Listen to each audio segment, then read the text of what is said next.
You're listening to the Back Home Network, presented by Homefield Apparel.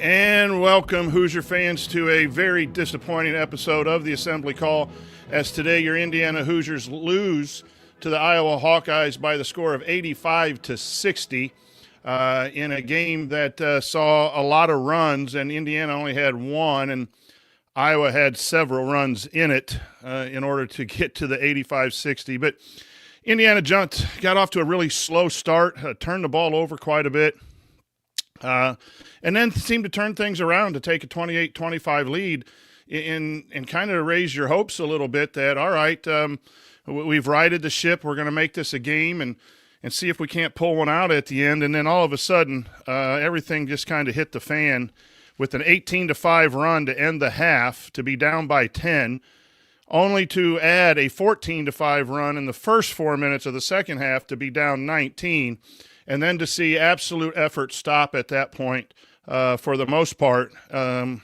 leading to a 25-point deficit in the game. I'm your host, Coach Brian Tonsoni.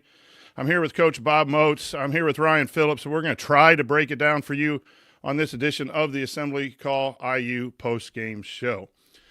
But let's start the show. Let's go. The loss brings Indiana's record to 13-4, 3-2 in the Big Ten. And really more devastating is the margin. You know, a loss on the road, competing and losing by 4 or 5 helps you in the metrics. Losing by 25 has been something that this team does way too much recently. When things go bad, 18 at Nebraska and then 25 here, it just doesn't help the metrics very much. And blowout losses are never acceptable. But let's start the show the way we start every show, and that is with our banner moment. And in a night like this, it's really tough. But I do have a positive. Anthony Leal's stretch of 4 straight assists, I think, in the first half. I don't have a timestamp on it, but I kept writing down Leal assist, Leal assist, Leal assist. Probably right around 7-8 minute mark. It was a late shot clock to Carlisle in the corner, then a fast break to Tucker, then a post feed to Ballo. We say it all the time. Anthony Leal is one of the best passers that I've seen for a long time. He leads the offensive player to where the defense is not, and often leads to baskets. But I thought if there's anything in this horribly disappointing game that is remotely banner moment worthy, it's Anthony Leal and his ability to see the floor and make passes. Our banner moment today, as always, is brought to you by our friends at Homefield Apparel, now in their 8th season sponsoring the Assembly Call and their 4th as presenting sponsor for the Back Home Network. Homefield has the largest collection of vintage IU apparel that you will find anywhere, and since IU is their flagship school, more high-quality gear with unique IU logos from the past is always right around the corner, like the recent knit sweaters with the Script Indiana University logo on them. And it's not just IU stuff. They have over 180 schools on their site now, which makes Homefield the perfect one-stop shop for yourself, any gifts that you ever need to get for family and friends. Lots of good stuff in my closet. So make sure that you check their socials, text alerts, emails to find out what the latest promo code is. But we still have one. If you go to homefieldapparel.com and use our promo code HOME23, you get 15% off your entire first order. That's promo code HOME23 for 15% off. Once again, the website is homefieldapparel.com. Wear one for the team. Okay, now it's time to move the ball, find the open man, and get some opening thoughts from the rest of our team. Coach Moats, Indiana loses by 25. What's on your mind? We talk about competing a lot. And I know, Coach, you and I have talked about it a bunch over the last few weeks. And it looked like over the last, I would say, 3 games, IU was figuring out how to compete in these types of Big Ten games. And tonight, some of the same stuff we were seeing in the Bahamas, some of the same stuff we saw in Lincoln, Nebraska, turning the ball over, the other team gets a run out, and you have 3 guys standing at half court waiting to go on offense again after they score the conversion. Not really, again, I would just say look at how Iowa moves the basketball versus how Indiana moved the basketball tonight. Look at what Iowa was doing defensively to disrupt Indiana and basically allowed Indiana basically did exactly what Fran McCaffrey wants you to do in his ball press defense, which is try to beat it on the bounce and take it right square into the baseline and lose the basketball. And I would say, look at how Indiana, what they tried to do defensively. When the ball's dead, there's nobody locking down on defense tonight. There really wasn't anybody looking to engage their man or getting, staying in. They were kind of watching the ball, saying, okay, we kind of hope, and then letting the ball go wherever it wanted to go. I think if you're Iowa tonight, you had probably the best possible outcome that you could have gotten. And I think that in Indiana tonight, it just wasn't in, they just really weren't in the game. And other than the one run that they had, which again, Fran McCaffrey teams usually always give up that run at some point during the game. Other than that one run, they just really weren't in the game to compete and to actually perform at a level that you need to compete at night after night in the Big Ten, especially if you want to be a contender. The lack of competitive fire, the game's still a game with down 10 coming out of half, and Indiana had played well coming out of halves in previous games, and then just to have a no-show for 20 minutes for the most part is really, really, really disappointing at this point of the year when you started to build your resume back and needed to show it against, better teams. The 5-game winning streak was against teams that are going to be fighting to make the Big Ten tournament for the most part, short of a Penn State is kind of right where Indiana is too, and Iowa is. So the lack of competitive fire, very disappointing. Ryan, it's time for you to rant, my friend. Let's go. I mean, at some point, when are we going to try something different? Indiana repeatedly over the last few years goes and plays what I would consider a decent but largely average basketball team on the road and just gets embarrassed. And it's happened at Nebraska a number of times. It's happened at Iowa a number of times. You're not playing a top team in the conference and you just got run out of the gym. And embarrassment is what it was. I mean, Iowa outworked them. Iowa outshot them. Iowa, who is not a great defensive team. I know Bob's going to argue this later, but he's not a great defensive team. And they out-defended you. They out-hustled you. They had 11 steals. I mean, these things these are your mistakes that you are letting a team win. I mean, Indiana, at one point, there were 9 minutes left. And this is a team, Iowa, that's in the 200s defensively, and you've got 45 points. And they're beating you by 30. And it's just at some point, I know we get a lot of crap for talking about the system and talking about, hey, the coaching staff does not have these guys ready to play. And then people say, oh, well, it's the players aren't doing this. But you're changing players every year and getting the same results. At some point, it's somebody in charge's fault. Cannon Carlisle is taking horrible shots all over the court. And it's well, if Carlisle doesn't do that, no, take him out of the game. Who's making that decision? Excuse me. But at some point, what are we doing? This is, if you lose to average teams this badly, you are not an average team. You are below that level. I know Indiana won 3 straight coming into this in conference, but they were not playing good teams to win those games. I remember at the end of last year, they won on a bit of a run at the end of last year. But if you look at the teams they played, they were either not good or in the middle of a slump. And so you can't rip off a few games and expect us to change our opinion of this program. And right now, this program is one who goes onto the road and you expect them to get blown out when they play an average team on the road. They beat Penn State at the Palestra. Penn State played horrible in that game. That doesn't change anything. And so when it's these results consistently and we're supposed to not question them and just be well, yeah, that's just basketball. No. Indiana has paid so much money for this roster. You expected this year to be different, and right now it is not different. You got blown out by good teams in the Bahamas. You come back, you limp through sort of the end of the non-conference. You get blown out by Nebraska. You get blown out by Iowa. What are we doing here? It feels like a program just spinning its wheels and not getting any better, not changing anything. If they limp into the tournament this year, are we supposed to feel better because it wasn't last year when they missed it? I mean, right now they're projected in the metrics to go about 19-12. Is anybody going to be satisfied with that, even if it winds up them in the tournament? And by the way, they lost to Iowa tonight, and now it's going to get harder. You're going to get Illinois. You're going to get a couple other tough teams following that up right after. I mean, by the metrics, and I know these are just projections, they're supposed to lose like the next 9 games. And honestly, I'm not sure how we're supposed to believe that's not going to happen given what happened tonight. There was no fight. It didn't seem like anybody on Indiana's roster expected to win tonight. And that's after you import all of these high-priced players to finally have the talent to fit this, whatever it is, and you get blown out.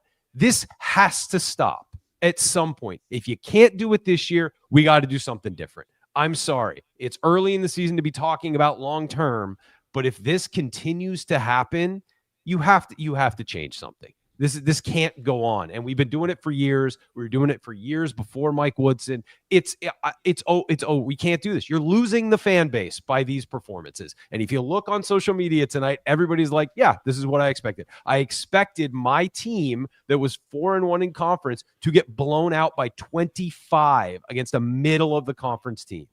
That's not good. You're losing fans and you're losing interest. I couldn't say it any better, and I agree 100% with you. I want to talk about how that happens in a game like this, because we can go on and on about your rant, and we could all say the same thing. But what happens and why we're in a situation where I think Ryan is absolutely correct, and I'm going to put up a comment here for those of you who are watching live. If you're on the audio, Tim Russell from the chat, one of the things is, and Tim says they don't run anything for anyone. Why is that? Well, that goes back to what Ryan's saying, in my opinion, about the system. The system tonight, and the system every night, is go beat someone or go beat someone off of a ball screen. It's a lot of, go make a play type stuff. Well, Iowa took that away, and then, Tim, there wasn't any counter to it. That's what the struggle is for all of us to try to figure out. We just kept trying to beat that matchup zone. When he finally found his defense that worked, it was that matchup. And it really got Indiana stagnant tonight. And then there was no, Coach Moats, there was no real adjustment. They tried a center screen coming out of halftime, and it worked once, and they ran it one other time. But other than that, there wasn't the type of adjustments that we see normally, which would have maybe kept this game a lot tighter. Your thoughts about Tim saying that they don't run anything. Goody doesn't get shots early. Ballo doesn't get the shots early. It's just go get whatever shot you want or whatever the defense gives you instead of trying to do something offensively. I think that's some of the frustration that the fans and that Ryan said so well. Your thoughts on Tim's comment here about running offense? I think IU does the problem with IU is again, and I think Coach hit the nail on the head. They're very one-dimensional. So when they run an action, there's one choice out of it. Like you'll see that that stagger pin. They're trying to hit that one. They're trying to Mbako coming off of that. On the ball screen situations, they're looking at, they have one or two choices there. And if you have a team that's good enough to kind of switch out, come off that ball screen and just take Ballo out, which is what they did, especially early on. I mean, they blitzed out Ballo. I mean, I think he had 4 turnovers in the first segment, 5 turnovers himself. Yeah, they were attacking his hands, which is an interesting scouting report. And everyone gets on Fran about defense, but they were attacking his hands with the dribble, and knowing that he's doing a lot of handoffs and DHOs in previous games, and they must have seen something where he keeps the ball outside of his body and maybe up above, because they really attacked his hands early, and that's why he turned it over, Coach. Exactly. And so, I mean, again, you could kind of go through, just different types of, schematics, what's happening, but it just comes back down to, I think it's the nail on the head, Coach. IU tries to beat the matchup, and they also try to take away the matchup. Like in the first half, well, they were talking, I know they're talking on the broadcast. I was talking about Peyton Sanford not getting shots, or what. Well, they were still up. I was still up by 10. The reason, Iowa knows how to read when they take Peyton Sanford out of the game. And they had, 4 other guys that basically just killed Indiana from a starter standpoint. That's the sort of thing that, defensively, when you don't, and it's hard to find an identity. When your program doesn't really have an offensive or defensive identity, and it's just beat the matchup and then take away their alpha, then you're susceptible against programs like Iowa that is a system team. Fran McCafferty knows that his players aren't going to win matchups, but they're going to disrupt another team's system to a degree, defensively and offensively, be able to pick apart a defense to the point where they're going to be able to defeat, on a night like tonight, they're going to be competitive any night, but especially a night like tonight, they're going to be able to go out and win by 25. Yeah, I mean, yeah, look, and so Ryan, yeah, you have a stat that we probably should have shared before I went into the comment there, but there's a reason why when you play the matchup, you can get blown out. And it's been a regular thing, correct? According to Zach Osterman. Go ahead. Zach Osterman tweeted out, for wider context, Indiana has lost 31 regular season games in league play under Mike Woodson. Of those, 16 have come by double digits, 12 have come by 15 or more, 5 have come by 20 or more.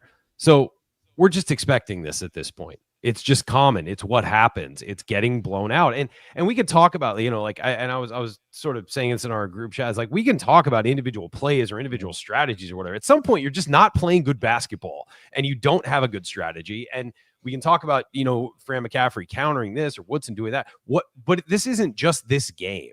Like, this is a trend of games, and it's being out-coached. It's being outplayed. It's being out-hustled. And you cannot, before the season, people said this roster that Indiana's put together has the depth across the board, has the guard play, has this, has that, has the talent to compete for a Big Ten title.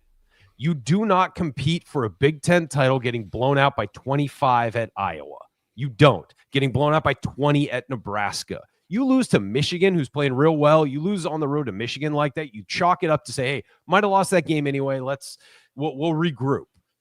But you can't lose these games like that and compete for a league title and compete for a Sweet 16. You cannot move the program forward losing games like this. And whether it's, being countered by an opposing coach or just not, like you said, Bob, just not having a great identity on either side of that stuff, should have been figured out in October, let alone January. And then on top of that, you're just going out and getting embarrassed. You want to know why high school recruits aren't picking your school? They just watched you get embarrassed on national television by 25 points, and they watched your players have to slog through that last 10 minutes knowing they had no chance to win. Nobody wants to be that guy.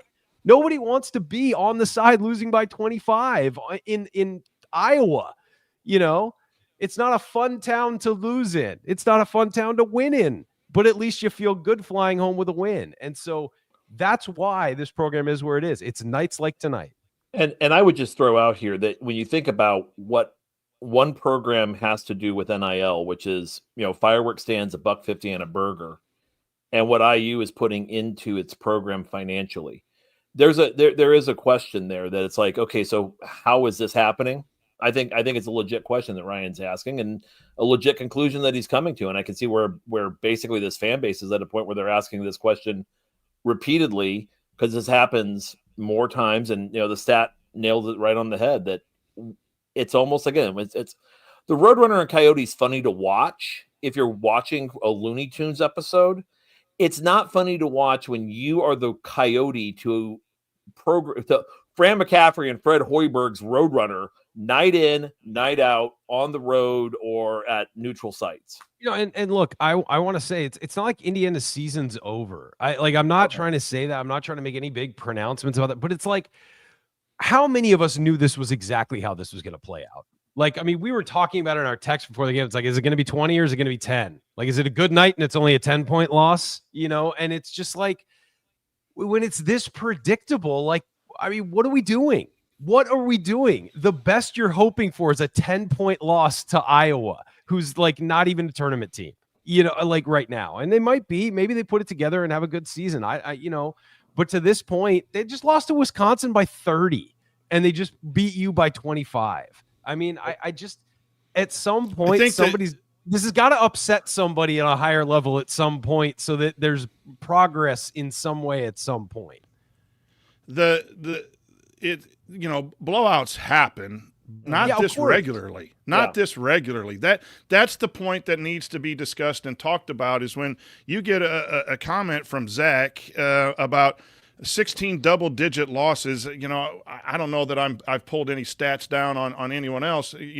Oregon's in the top 3 or 4 seed line. They got blown out by Illinois at home, but it's not happening on a regular basis. No. That's the concerning thing is you play 5 good games and then you don't. You go down to the Bahamas and you just get blown out by 35. Well, let's be real. Those games are happening way too much. And the people in the chat, you and I, all 3 of us sit there, and we were hoping for something different tonight, and something different didn't happen. And that's the frustrating part. And in a night like tonight, our format will be what it is. We're going to follow this, but I'm going to jump to something that I was going to talk about in meaningful moments. I'm going to talk about it right now. Early in the first half, there was a ball thrown into the backcourt, and it was going to be a turnover. Luke Goody runs after it, tries to kind of block it, hope it goes out of bounds, because then, you get the ball and very far in the backcourt, not where it was touched. And he kind of, angles himself, loses the ball. Iowa gets it, who I forget who it was, but is in the corner and turns towards the basket. And there is one player streaking down the middle towards the basket, and he's not wearing an Indiana uniform. It was an Iowa player, beat everybody else back because nobody from Indiana thought, hey, you know what? Maybe we should jog back on defense. We're going to end up back there anyway. Maybe we should run back on defense and be in position. Nobody was there. They toss it to him, and he lays it in for a basket. That is just what we see from Indiana on the road in a nutshell. And it's the other team just beating you to the punch, no matter it's beating you to the 3-point line, beating you to the spot on defense, beating you up and down the floor, whatever it is. This has been consistent for years now. And it's just like, how do you fix that? The only way to fix that is with accountability. And it does not feel like there is any accountability right now for these guys. Yeah, I think you just hit the key word, and I'll bring it over to you, Coach Moats, is accountability. We see a lot of the same things happen game to game, inside a game. We've talked about the word consistency of play, getting off to slow starts and then making comebacks or game to game. When you've done that for a long period of time, this season and then other seasons also, then that's who the program is. It is an inconsistently performing program. And tonight there was just no complimentary basketball. Turnovers led to defense, no transition defense, bad shots leading to defense, and it didn't seem like there was any movement to get that corrected. And that's more, I mean, again, blowouts happen, but what's more frustrating is the lack of fight up and down the program. Coach, why do programs, and maybe it's this X's and Joe's new thing of blowouts and why programs have so many and what can be done. But I mean, I don't believe it's fixable, to be honest with you. Sometimes it happens because there's a talent or experience deficiency in your program. I'll start there. That is not the case here. I don't think you have you can't tell me that Iowa's 25 points better than Indiana with just from a talent to talent. There's some things Iowa does very well, but I think at the end, I think that a lot of this comes down to, you look at the programs in the top 5% of college basketball. Can you think of one of them where their guys give up on plays? Go to the top 15%. Any of them give up on plays? I mean, when you really think about what IU has to do, that IU basically needs to have, and again, I think we see all this in football. I'll start with football. That for multiple head coaching tenures, from Bill Mallory till about a year ago, we saw similar types of things where you had guys that could compete. You had games where they were very competitive, but then you had you had moments where it's like, okay, they're just not coming. The culture just isn't good. And I think you have to get, a mindset like a Kurt Signetti, where you set a high expectation. You set a high expectation, not just for effort, but also in performance, but also for, how you handle situations just like this. And you have to basically have a culture that builds accountability, as Ryan's saying. You have to have a culture of accountability. And right now, Indiana, and they haven't had this in basketball. We've seen these types of games. It's not just been the last 4 years. We've seen, I would say, over the last decade, we've seen these types of games where Indiana just hasn't been competitive on the road, or even sometimes at home or in a neutral site against a team that they should be. In a case like Iowa, talent-wise, they should be 10 points better, to be perfectly honest. There's no reason for them not to have at least been, I don't know, within a couple of baskets at the end of this game. Yeah, losses happen on the road. It's hard to win in the Big Ten. It's hard to win on the road in the Big Ten.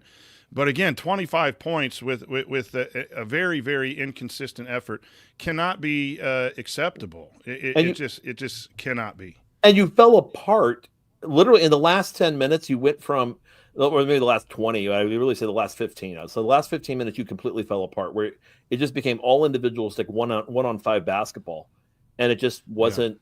It just wasn't good. And it was a pickup game, and a bad one at that.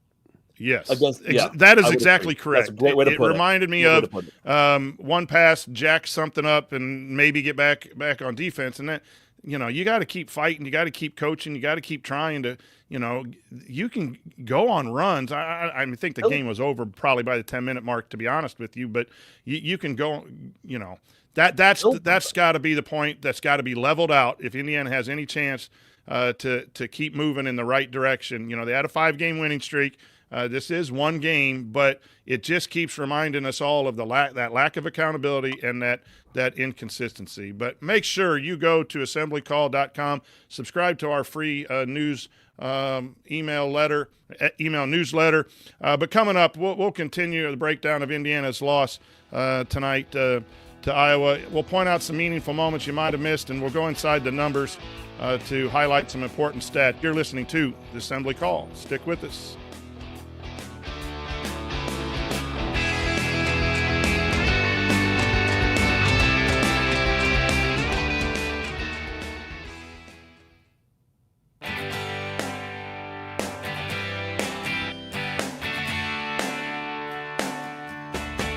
This is Verdell Jones. What's better than an epic buzzer beater, the full court dribble, and perfectly placed pass to set it all up? And of course celebrating with Hoosier Nation afterwards. So join Jared, Andy, Ryan, and Coach on the Assembly Call after every IU basketball game. Go Hoosiers. Good to use you tonight, Verdell. You're listening to the Assembly Call IU postgame show. I'm the host, Coach Brian Tonsoni, here with Ryan Phillips and Coach Moats, and we're breaking down Indiana's loss to Iowa tonight. It's now time for meaningful moments you might have missed. Meaningful moments that you might have missed. This segment is brought to you by our friends at Hoosier Ticket Project, where they help individuals and families experience Indiana University athletic events in person for the first time through the generosity of alumni and friends. To learn more about how you can donate money or extra tickets to help create meaningful moments for other IU fans, visit HoosierTicketProject.org. That's HoosierTicketProject.org. Okay, man, again, on nights like this, people, it's a struggle to find, meaningful moments that aren't, or anything remotely positive. Indiana's got to find a way to be aggressive against all kinds of defenses. I thought early in the first half when the 1-2-2 press came, I thought Indiana did a really good job of attacking that. They did that against Penn State's pressure. And that was something, I think that was something good, at least until about 10 minutes of the first half. I thought, I don't know, Coach Moats or Ryan, you got any moments you want to talk about? I gave you mine, and it wasn't positive. So I'll give you a good one. I do have one that, and it's something that Mike and I saw a week ago, and we saw it again tonight. And this is one, and it's Anthony Leal. And he did this. It was funny when we watched this at the Palestra. We saw him. It was the second half. He actually orchestrated it from basically the elbow, and then just got IU into a set. He was basically running a point type position from there, and it was 8:30 in the first half. He finds a way to slip down on the baseline, and then they get him the ball there off of penetration because he knows where the help's coming from. and he knows that the rotation that they're going to run, whether it's man or zone, are going to collapse on him, and that's when he hit Carlisle for a 3. Like he hit Goody for a 3, wide open pass for a 3-point shot last week, found Carlisle. And that's the sort of leadership I think that we're talking about. Like if, going back to what we were talking about a minute ago about how you kind of get accountability or how you kind of get your guys through these types of situations. The players oftentimes have to lead them. We have to get leaders out there on the floor. And we talk about Anthony Leal all the time as being a guy that's not huge on the stat sheet. But if every player on the team attacked this game like Anthony Leal attacks the game of basketball, we wouldn't be having the conversation we're having tonight. We wouldn't be having the conversation that we have night in, night out about this program and how it operates. So, I mean, I just thought that was one that, you kind of looked at. I looked at that tonight and I thought, I saw that a week ago, saw it again tonight. Something that, it's buildable. And that's one of the things that, you got to look for some stuff. Sometimes when you're in the middle of the hole, you got to look for some light somewhere. And that to me was some light out of that. Well, I'm going to go shut off the light on a couple things. One is Indiana's inability to play off 2 feet in the lane. Mm-hmm. It drives me crazy. And if you don't notice it, watch some other teams when they drive and they're cut off. I think really good fundamental teams will jump stop, pivot, and find someone. Indiana doesn't do that enough. Mm-hmm. And the turnovers early were a lot of drives deep. And Bob, you say that's some of the strategy that they have, Coach McCaffrey has, is to get you in that lane and get you off your feet and then to fly around. But they turned the ball over with some really loose passes because they were jumping in the air and didn't have anywhere to go. And it looks great when it's successful. But tonight, that just created a lack of complementary basketball because then you're against numbers on the fast break and they're finding people open for threes on the break or plays at the rim because you're scrambling. So that was a moment that several moments that I think Indiana could play better when they do that and kick out. I think that's part of the reason why Leal is really good. He's on balance when he does make passes. But tonight, Galloway struggled. Rice had a okay game for Rice, but he struggled with turnovers. A lot of balls being deflected because they weren't playing off of 2 feet. And a lot of coaches believe in that. Some coaches just say go play at the rim. I like that 2 feet off. It secures the basketball. And if you want to be at 10 turnovers, like Coach Woodson wants his team to be at 10 turnovers, you can't be out of control. And I thought they got too deep as well on some of those drives. They missed the throw out because they were tagging Ballo on the rim run dunk or lob. They were tagging him hard, the throwback. But when you're out of control and there's a lot of hands in there, you can't make that pass back out. You got to make it a little sooner. So the combination of not playing off 2 feet and getting too deep, that was a moment. And then the lack of communication, you can tell when a team's just not focused because lack of communication on defense. And you have to have that even when you're down because you got to keep fighting until the very end. But there was a fast break where I think Ballo and is either Galloway or Goody, but Ballo goes out to the 3. 2 people go out to the 3. No one communicated. However, they're supposed to. Some people call numbers, I got ball or whatever, and someone needed to protect the rim. But you had 2 guys flying out to 3-point line, got driven, easy layup. There was a baseline out of bounds. I think it just looked like an old-fashioned screen-to-screener play. That was a wide open layup too. You can't give those up. And I think what that says to me is that team had just stopped competing and stopped communicating on plays like that. Yeah. I mean, look, that's pretty obvious. It's one of those things where it felt like with 10, 15 minutes left, they were just playing out the string. Guys were trying to get their own stats, exactly what you don't want. And I mean, I don't even know how. We can complain about all we want, but it's just we've seen it so many times with this program, and not necessarily as many times this year, but just with this program, and it's embarrassing. It's embarrassing. This is supposed to be a pinnacle program in the country, one of the best in the country, and now we're just begging to get into the tournament, begging not to lose by 25 on the road. Something's got to change. This is not what you're paying for. Is all of okay. These so let me ask you a question because I'm with you on that, but I'm just going to play devil's advocate to the both of you. I'll go to Coach Moats because you were there at the Palestra. Penn State was in the tournament or just one of the first few teams out on the road. Indiana didn't get blown out there. They went and won. What was the difference between that game on the road, winning against a team that was is in that discussion for a tournament, just like Iowa is. So very similar teams in position I'm talking about. I know strategy-wise. Why did Indiana play better when you were there at the Palestra than they did tonight, Coach Moats? I think for some teams it's incredibly hard when their opponent shoots, and I'm trying to find the stat, but it was Iowa shoots 54% from the field. And Penn State didn't, not by any stretch of the imagination. I mean, I can tell you why. And I'm gonna finish my thought, because it's basically a thing where when somebody gets hit in the mouth, you got to be able to punch back. And I don't think where we are right now, we punched back against Penn State because they just weren't really hitting as hard as Iowa. And Iowa came out and they threw a real quick couple jabs, and a nice solid uppercut, knocked us to the canvas. We got up, okay, did a little bit, and then all of a sudden a couple more 3-point shots popped in, and we just went on our heels and never got back off of them. Yeah, I'll tell you exactly what happened. Penn State shot 3 of 21 from 3. Yeah. Ace Baldwin was 0 of 6. Indiana cannot handle it if another team hits threes.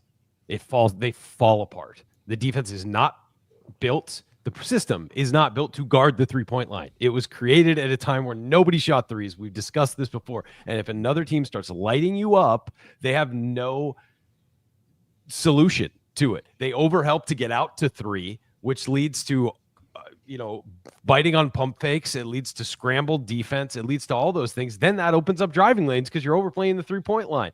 It's if a team starts hitting threes, Indiana falls apart defensively. That is my view of it. And maybe they will face a team that hits a bunch of threes and they'll win and they'll settle and you can all laugh at me for saying that. But Penn State went 3 of 21 and Indiana stayed in the game and won it late. Indiana is a vastly more talented team than a lot of the teams they're playing. And if you stay in a game, your talent can sometimes win out. If you get flustered and fall behind, that talent isn't going to carry you, because the system needs to carry you into a closer game that you can then use your talent to get over the hump in. It's not the other way around. Talent will get you so far, but I think the system needs to take advantage of that talent to put you in a position to go beat the other team man on man. Penn State didn't do what it needed to do to as you said, Coach, to punch Indiana in the mouth and keep punching them in the mouth. Iowa was relentless tonight. And if a team is relentless against Indiana, it falls apart every single time. If you put the pressure on the Hoosiers, they will fold on the road, especially. Every single time they will fold. And they folded tonight. It's very obvious to me that that's the issue. And it's if you can't defend, if you can't shoot threes, they can beat you. If you do shoot threes, you should blow them out at this point. Fellas, I think I've been on here since maybe 2016. I think those last 2 minutes from both of you might have been the best analysis that I can remember. I know it's, but you're right, Coach. When we didn't punch back, and Penn State didn't punch very hard, and then Ryan, you followed it up with what I think is very good with this team is talent alone cannot withstand lots of punches. You got to play fundamental. You got to run offensive sets, as we had the comment earlier. You've got to do things to counter the punches that are thrown to you in order to compete, and especially compete on the road. I think both of you, man, that just hit the nail in the program, and I think that speaks to me about the inconsistencies. Talent, you can win games on talent when everything is going good. Yeah. But when things go bad, do you have everything in your toolbox to go win a game? And right now, Indiana doesn't have a complete toolbox, and they rely only on talent and talent against teams that either aren't playing well or below average teams. Yeah, and I want to mention hold on. No, go ahead, Ryan. Go ahead, real Ryan. quick. Yeah. When I added this on the talent piece is talent can put you in or the system can put you in a position where your individual players can then go beat other individual players for a stretch of plays to win a game late. We've always talked about how Indiana some years just didn't have the dude at the end of games to get the ball in his hands and go by somebody and score. Talent wins you those situations. But to get there, like I said, you need everything else to work too. And you need the pieces that are talented to work well together and to fit well together. And so that's the difference. It's not about just getting the talent. It's about having it all come together. And teams that, as Coach Moach said earlier, teams that are in the top bracket of college basketball teams, they have talent and they have desire too. And then on top of that, you have a system that utilizes that talent to the maximum ability and puts that talent in a position to win. You need all of those elements to win. Just getting good players is not enough. Coach? I just, and Eddie just put up, Owen Freeman just said unprompted in the press conference, it was never co-freshman of the year. I just want to make that clear. That's a guy that's a fighter. That's a guy that's, and again, we love the underdog, the Rocky story, but it's like, remember when NIL started, Jordan Bohannon had to get his NIL deal on July 1st, go into a fireworks stand talking about booms. These guys know what the score is, and they're looking at this, and it's like, you've got a guy here that's basically saying, okay, I'm going to go show the country on national television that I was far and away the better player, and I do more to help my team win. And I think that's the other part of this, which is these guys, you have to commit. And this is, if you want to be a pro at this game at any level, or anybody at any level playing this game, you have to give of yourself so your team wins. And I think there's a kid that, just said that point blank, saying, hey, you know what? I'm the better player and my team wins by 25 tonight because I'm here to compete night in, night out. And, one thing, as I was listening to, kind of thinking about this a little more, one thing I talk to my kids about all the time, when you get punched in the mouth and things aren't going well, the floor gets small. Like, they see the floor and it gets smaller and smaller and smaller, where it just almost gets to be like, and Coach, I know you've had to deal with this, where they're just looking through basically a pipe. And all I know there is that trying to force your players to see the whole floor. And that's where your sets, where you throw those things ATO in.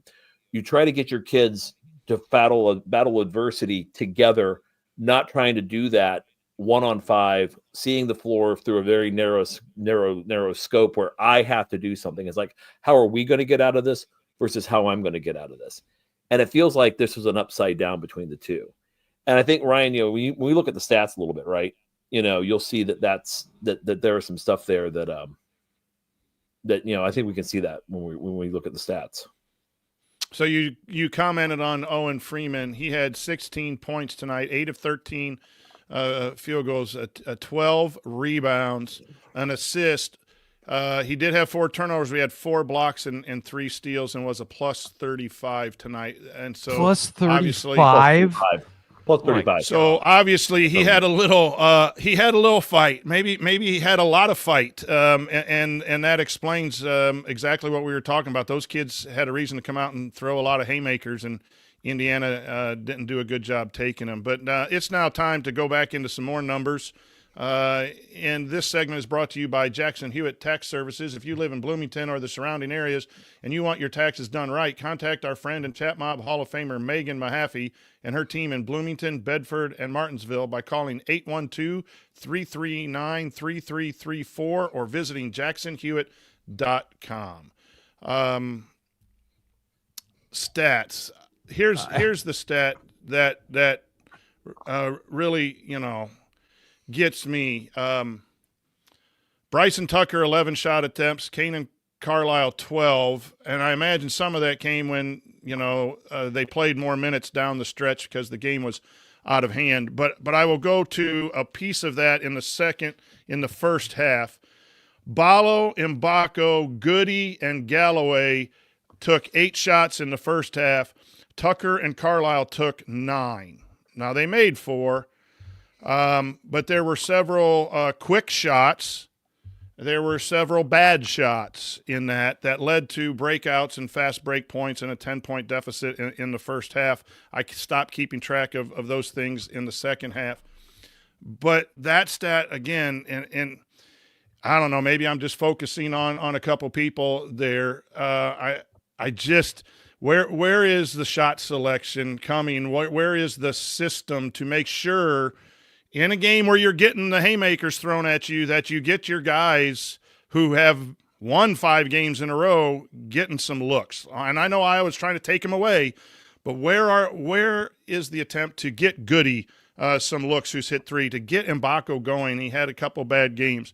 The shot attempt stat is one that concerns me.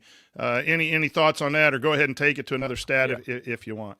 Look, just looking at the numbers right now, Iowa won every major category, every single one. They had a higher field goal percentage, higher 3-point percentage. They made 7 more threes. Free throw percentage. Hey, Indiana's free throw defense, phenomenal. 56% from Iowa this year. Great job, guys. There's the winner stat. Turnovers, 16 for Indiana, 13 for Iowa. Points off turnovers, 24 for Iowa, 10 for Indiana. Rebounding, they lost that. They lost second chance points. They won bench points, but that's because Iowa's starters all racked up so many that there was nothing left for their bench. Fast break points, 26-2, Iowa won. You lost fast break points by 24 points. That's the difference in the game right there. Where transition was a good piece of Indiana's 5-game winning streak was transition. Non-existent. 11 steals to 4, blocks 6-1. They lost everything. It was a comprehensive failure. I don't know where to go other than that. Coach Moats, any stats that stick out that we need? Oraballo had a double-double, and Brock Harding and Owen Freeman for Iowa both had double-doubles. You had an opponent that had 2 players with double-doubles tonight. Well, and the one of them was Harding kid is a point guard, isn't he? Right. Yeah, one's the point 10 guard. assists. 10 assists. 10 assists 4 rebounds for too. Brock Harding. Yeah. And Iowa is not known as a rebounding team, guys. I mean, Not I'll at just all. put it this way. This team, I mean, they are not this team like they'll give up offensive rebounds because they know they're going to get them back more on turnovers. So, And offensive rebounds were tied 9-9 tonight. And I think they beat us the second chance points, didn't they? They did, yeah. Okay. Just assume they beat you in everything. Well, the one possession they had 4. They had 4 straight. I mean, everyone had stopped playing by that time, but they had 4 straight offensive rebounds To basically kill the clock, essentially. Yeah, if anything shows just that Indiana was ready to get on the plane was that possession with about 4 or 5 minutes to go when, I mean, I've seen those. Go ahead, Coach. I hate that. I mean, I'm just watching this go, and there have been times where I've seen this, and it's like, and as a coach, again, this is when we talk about, this is why you don't hold things as coaches, like when you're coaching a game.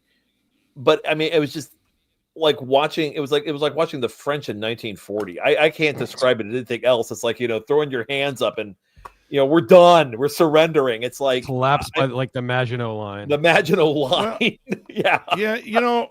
It's one thing if you run up against a juggernaut and you're just not as good and you get beat by 18-19 or boat race. That wasn't this.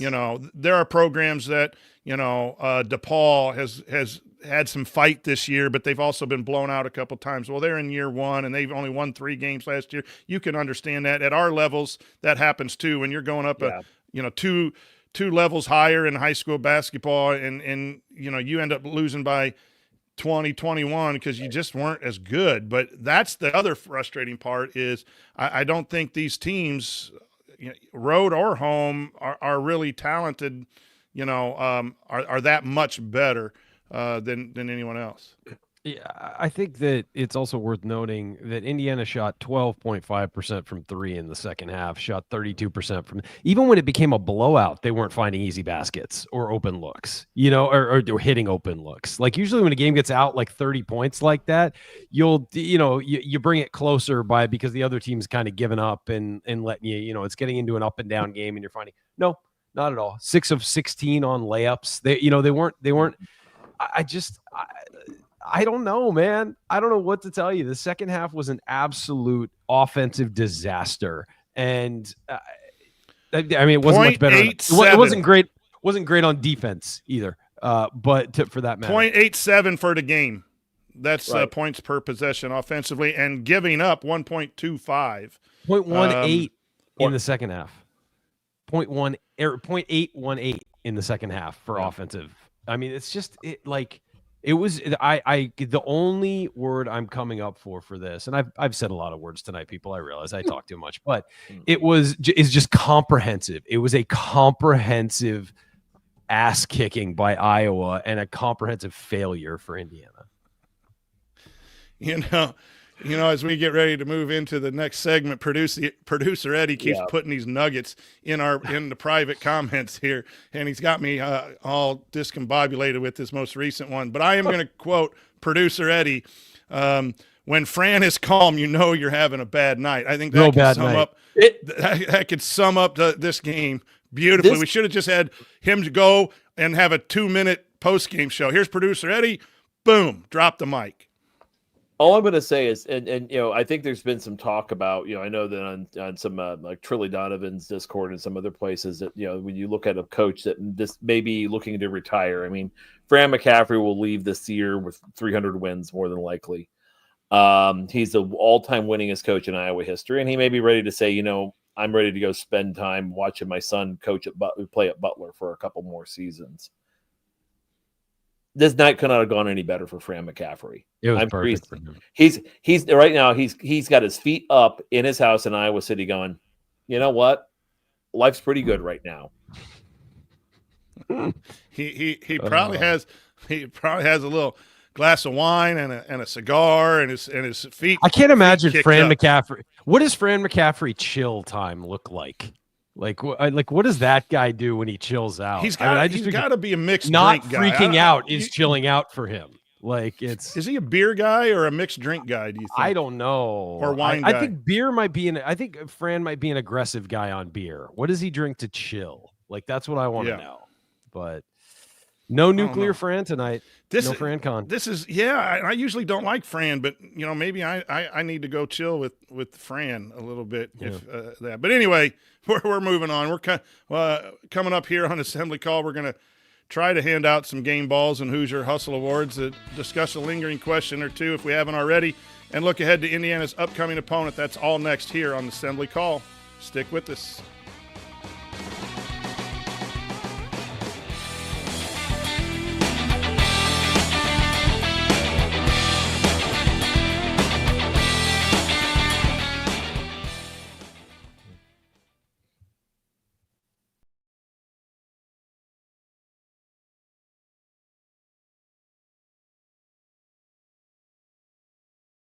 This is Jordan Halls, and I never miss a shot or an episode of the Assembly Call.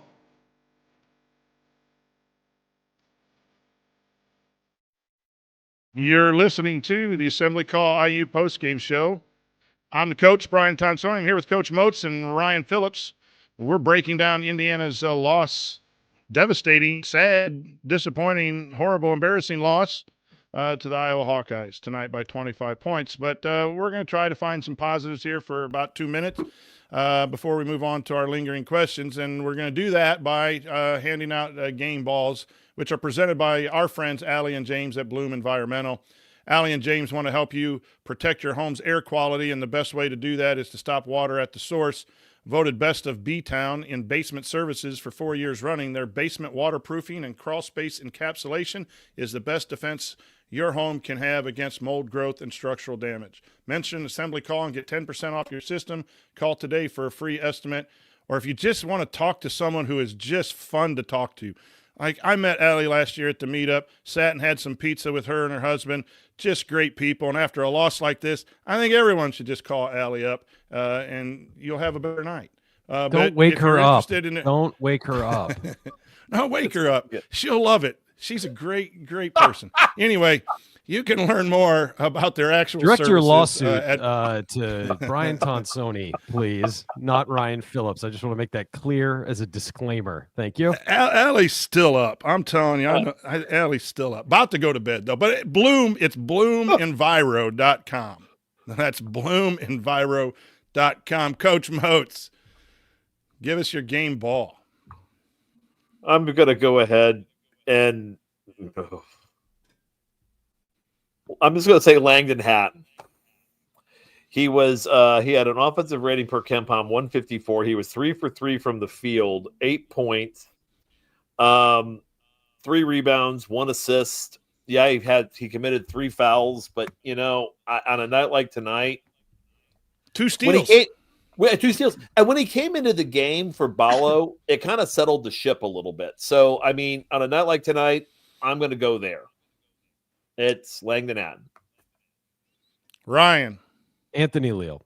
Yeah, 3 points. He had 5 assists. He moved the ball. He hustled. 1 block, 1 steal, and he led the team in plus minus with a very sad +8 on the night. But so I got Anthony Leal. I thought that his effort and energy, and quite frankly, he played 21 minutes.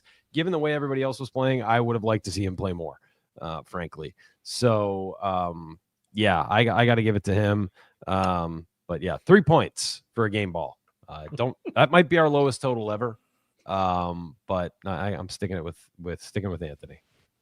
Well, we only had 2 guys in double figures, Balo at 10 and Rice with 12. I was leaning Rice because it was someone I had to pick, and I thought that he, again, tried to play with great pace, had 5 assists to 3 turnovers, a steal. I think when I just think Rice might be the real key to our team being successful. I'm really happy with what he's done. I don't think he had a great night, but both of you throw out some very interesting names in a really down night, and I love you guys. You guys are on fire tonight, Coach Moats and Ryan Phillips. Like I'm proud. I'm a proud host tonight. This is made tonight. I dreaded tonight. I went up with 3 minutes to go and asked Amy to call in sick or something, and it didn't work. But you guys have made tonight really well. But I'm gonna go with my fellow Italian brother down there, and I'm going with Anthony Leal. 4 straight assists, 5 assists. I think he calms down the team as well. I know he has his limitations, and that's probably why his minutes are limited. But that's a fighter that we have, and I thought his vision today was the lone bright spot. So Anthony Leal with 3 points gets our game ball, and that is his first of the year. Now it's time for our Hoosier Hustle Award, sponsored by our friends at Evansville Security Services. The Hoosier Real Hustle Award.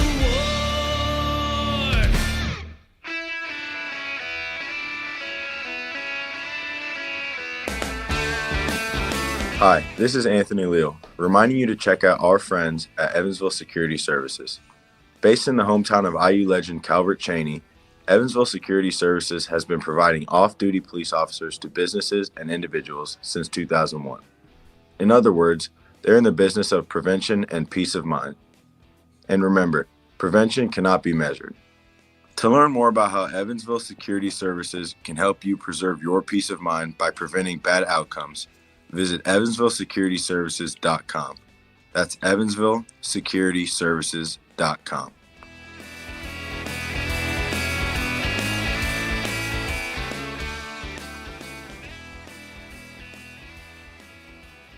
All right. That you just heard our game ball winner there.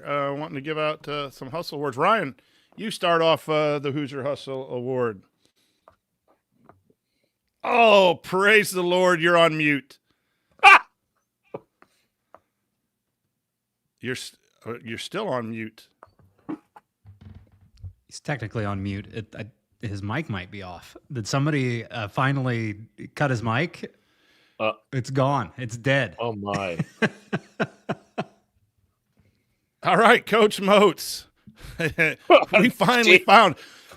I am going to buy a lottery ticket. We have finally quieted. We're done. Ryan No more questions. Oh, no. That was a sound clip. That wasn't the real Ryan Phillips. It has happened. That's the Hustle Award. Whoever cut his mic gets the Hustle Award. but I'll start, I guess. Yeah. I don't know where to go. I really don't know where to go. Leal was going to be my Hustle Award until you guys brought it up for the game ball.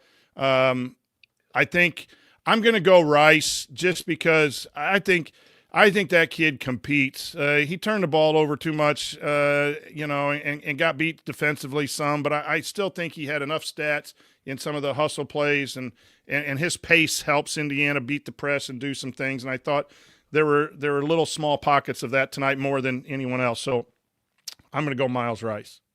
I'm going to renominate Hatton for the game because I could make Leal and Hatton almost interchangeable there. I think I agree with you on where Rice was, especially in that first half where I think he came in and settled the ship. But I also think Langdon Hatton and doing the things that he was doing out there, just being in the right place at the right time. And it's just kind of the night that we're having. We're kind of having the conversation back and forth as to who do we find in this? And I think I'll go ahead and go with Hatton, but I will say that I can buy Rice as well.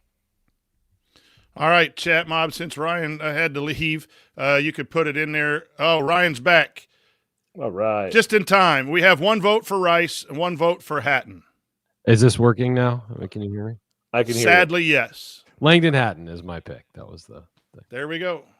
Yeah. Hatton is our Hoosier I said Hustle that before, Award. but nobody heard it. So you're a poet and scholar, Ryan. that is his second Hoosier Hustle Award, which follows Trey Galloway's sixth. We'll leave that where it was there. Congratulations for Hatton for Hoosier Hustle Award. All right, fellas, time for a lingering question. And the lingering question it's just been the same forever and ever is, what team's going to show up Tuesday night against Illinois? Illinois gets beat by 10 by the team that Indiana beat just the other day at home. They're without their best Illinois players. They're without their possible lottery pick point guard. They beat Penn State without Jacasunas is the point guard. And they have a Tipton, a local. Roasted. They beat them by like 40. Yeah. So surprising that they lost even without that guard there. We'll talk a little bit about Illinois before we get out of here tonight. But any other lingering questions or thoughts, Bob? We'll start with you. No, I mean, basically it's what we talked about all night tonight, what we talked about after these have happened since feels like the dawn of time. When is this going? When do I get out of purgatory? That's my question. When do we as a fan base get out of purgatory? Yeah, it is the question. Again, losses happen. Mm-hmm. Blowout losses shouldn't when you're Indiana University. I'm sorry. And when they do, they're 1-2 a year, maybe. It's just circumstances happen, an injury, something like that. And then but you don't have them as regular as Indiana's had them. I think it's all frustrating for all of us. And that goes to every player and it goes to every coach. Do what you can do to again, be competitive, even in road games, losses, whatever. Be competitive every possession, every minute, every game. I don't think that's too much to ask. Ryan, do you have a lingering question or a thought about any of that? I mean, what's going to happen on Tuesday? And it's usually, we've talked about this program for a long time that it steps forward and then steps back, and you're kind of back where you started again now after this one. And, part of me feels like they'll compete on Tuesday because they'll be at home. And it's a good team, but we've seen them get blown out at home, over the last couple of years a lot. And so Illinois is going to come in ticked off and focused, and they lost at home to USC today. But will they have their best player back, their lottery pick back? I don't know. But, Indiana's going to have to come out a hell of a lot better than it's been coming out. And that was the thing tonight. They started slow again, made a run, and then just fell apart. And it's the kind of thing where it's like, how do these guys react to getting their butts kicked? Do they just check out or do they refocus? We'll find out. But I don't know what to expect. I don't know what. Part of me feels like they're going to come out and just get hammered. Part of me feels like they're going to come back and be focused and have a good game, and then of course fall apart the next time they're on the road. I don't know what to expect, and I think that's the sign of a program that is kind of just tilting on the waves right now. Like, we don't know what to expect, and Good programs get blown out. You expect a really tough performance the next time they come out and a really focused performance. We could get that, but we could also go the other. It could go the other way, and I wouldn't be surprised. And so, that's where we're at with this program. It's just who the hell knows. And I think that's the only thing you can count on with this program right now is that they're gonna, against a team like Iowa or Nebraska, they're gonna get hammered on the road. Like that's all you can really hang your hat on right now, and that's not a good feeling. I think the word that popped to mind in listening to both of you just now is trust. As a fan, you want to be able to trust your team to be as consistent as their talent will allow them to do so, and that means that you're going to be in a ball game, down the last 3 or 4 minutes or whatever in every ball game. That's Indiana basketball, expecting to win every game, not have an excuse of a road trip or injury or anything else. Just trust you to come out and compete at a high level, and that's the part that's missing. Tuesday night, we'll be back on the air as Indiana hosts Illinois. Illinois had moved up the seed line to a 2 or 3 seed with some key wins, big blowout wins over Oregon, and then a blowout win over Nebraska, and then lost by 10 today to USC. But as Ryan said, they were without their best player, Kasparas Jakaciunas.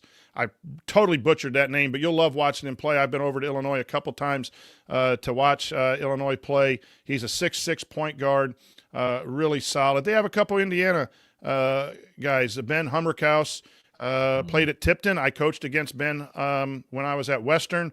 Nice 6'8" sharpshooter, power forward who is known for shooting the three. Coach Underwood was asked a month ago when I was in the post-game conference why Hummercross was only taking 12 twos, and he says, I'm mad that he's taking those twos because he just wants Hummercross to shoot threes. So he's a power forward, a 4 that can shoot the 3. It'll be interesting if we have the 2 bigs back, if that's going to happen, how Hummercross can guard. He's been known to maybe possibly struggle there, but be in good position. Another Indiana guy, Dre Gibbs-Lawhorn, has been moved into the starting lineup without Jakaciunas. He grew up in the Lafayette area, and I've seen him play when he was a younger kid coming up through the system. So a couple of kids, Jake Davis, I think, was from Indianapolis Cathedral. He's got some long flowing hair in a ponytail, but he can shoot, a 6'6" kid from Indiana. So there's some really good freshmen on this team. They've been solid for years. It's going to be an interesting game with them coming off a loss to see if Indiana can hold serve in Assembly Call. Okay, remember you're listening to the Assembly Call IU postgame show, and check out our friends at Home Field Apparel. Use that promo code HOME23 at checkout to get 15% off your first order. Fellas, it's time for last call. Bob, your last thought tonight as Indiana goes down 85-60. The last thought, it's the first thought, 85-60. And again, I think we've covered a lot of this. When's it going to end? But what can they do at this point? Still, you got games to play. So I just think, again, with the games to play, let's see if they can figure some more things out. Yeah, you got to, in coach speak, you got to put this one behind you, and then you got to go and get ready for the next one. And, you defeat Illinois, you have 9 or 10 quad 1 wins. If you're fighting to get into that tournament, you have opportunities. You can't hang your head. You got to take this loss and get ready for punches, because the next 9 opponents are going to throw those punches that you guys talked about, and Indiana needs to rebound. That's the last call for me. Ryan, your last call. Yeah, I just think that at some point, tonight was an embarrassment for everybody involved with Indiana basketball, including its fans, quite frankly. You went and played who I think is not a bad team, but about an average team, and you got run out of their building. And that happens far too often to this program. And I said it in my opening, and I'll say it again. At some point, that cannot keep happening. And there needs to be accountability somewhere, whether it's on the court with the players, whether it is the coaching staff getting told this is unacceptable and it needs to change. Or, at some place in the program, there needs to be accountability for these kinds of things. And we've watched it in person. We watched them get hammered at home by Penn State last year in a game that they had no business losing. And they had no business losing tonight, given what's on that roster, how much it costs, what they went through to get those players and put them in position to play. This is the year that it was supposed to turn around. And if you can't do that, if you are incapable of doing that with getting everything you wanted, and you are incapable of doing that, then it's time to step down and move on. And this team and this program needs accountability from the top. And so I will not put that necessarily on the coaching staff. I'll put that on the athletic department, because you cannot continue walking into buzzsaws against bad teams or average teams on the road. That's not how you bring this back to a championship program.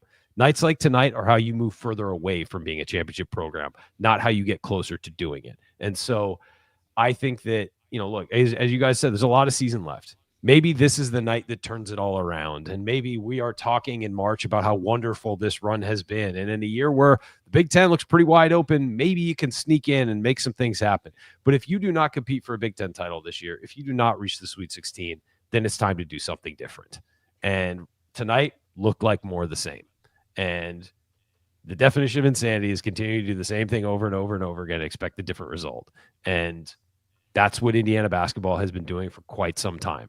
It's time for change. It's time for this to change. Whether it changes at the player level, the coaches level, or the athletic department level, it is time for things to change. This cannot continue. And tonight, I feel like is either going to be that spot where things turn around and we look back and like, wow, thank God we went through that to turn it around, or it's a straw that breaks Campbell's back. It's one of the two. And so hopefully it's the former. There's a chance it's the latter. So that's how I feel about it. It was an awful night for Indiana basketball. There's no sugarcoating it. So we'll see what happens next. Absolutely. Indiana loses 85-60. They fall in KenPom from 50 to 56. They lose an opportunity to get a quad one win.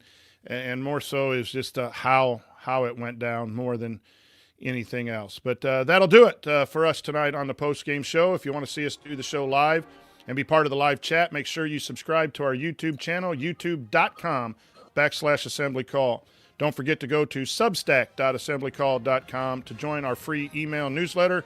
Special thanks to Bob Thompson for the music you hear on the show. Special thanks to John Ringer of rigdesign.com for designing our logo. Thanks to Eddie, our producer behind the scenes on the 1 and 2s. And thank you for listening and tuning in. We'll be back again next Tuesday to talk hoops with you. Until then. Take it from me, Roman Langford. Keep your elbows in and your eyes on the rim. And go Hoosiers. Here I come. This is done, Sony. That's it. We're done. No more questions. Shine the turd up a little bit. Let's go. I think they've gotten enough show. In so many ways, that's true. And so we had enough show. Hey, fellas, my day started watching a movie with Mrs. T where Sydney Sweeney was on in the movie. Great start with my wife and watching Sydney Sweeney. And then it ends up watching this tonight. So it kind of went downhill from about 9 o'clock this morning. Then he got to talk to us for an hour and 15 minutes. It's yeah, right I mean, Sydney Sweeney's nothing. You're going to look at me. You got to look at me for an hour. I start out by looking at Sydney Sweeney, and then I got to look at Coach Moats. That's just hell. That's winning. I mean, right there, well, I'd almost rather look at you, Coach Moats, than watch what we watched with Indiana basketball. Yeah. That's for sure. All right, guys. Good night, everybody. We'll see you Tuesday. Rest up. Be safe. No, my pleasure. This is fun. We'll see you guys. Later, everybody.